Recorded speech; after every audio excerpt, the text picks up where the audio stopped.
નમસ્કાર, આપ જોઈ રહ્યા છો નેશન પ્લસ ન્યૂઝ. હું છું આપની સાથે હેતલ ભગત. સાબરકાંઠા અને અરવલ્લી જિલ્લામાં ચાંદીપુરા વાયરસનો ભરડો છે. સાબરકાંઠા અને અરવલ્લી જિલ્લામાં ચાંદીપુરા વાયરસના કારણે 2 દિવસમાં 4 વ્યક્તિઓના મોત નિપજ્યા છે.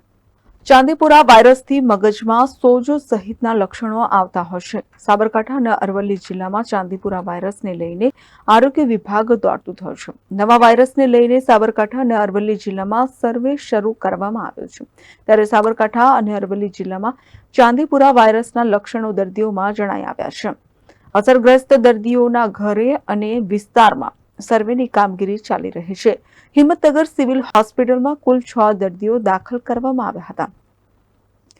5 દર્દીઓના ચાંદીપુરા વાયરસના રિપોર્ટ કરાવવામાં આવ્યા હતા. પૂના લેબોરેટરી ખાતે રિપોર્ટ મોકલવામાં આવ્યા હતા, જેમાંથી 4 દર્દીઓને ચાંદીપુરા વાયરસની અસર હોવાનું બહાર આવ્યું છે. સાબરકાંઠાના ખેડબ્રહ્માના ચાંદીપુરા વાયરસના કારણે એક વ્યક્તિનું મોત નીપજ્યું છે, જ્યારે અરવલ્લીમાં 2 લોકોના મોત નીપજ્યા છે, તો અન્ય એક વ્યક્તિનું પણ મોત નીપજ્યું છે. હજુ એક વ્યક્તિનો રિપોર્ટ મોકલવાનો બાકી છે. આજે ઉચ્ચ સ્થળે વાયરસના મુદ્દે મીટિંગ યોજાઈ શકે છે.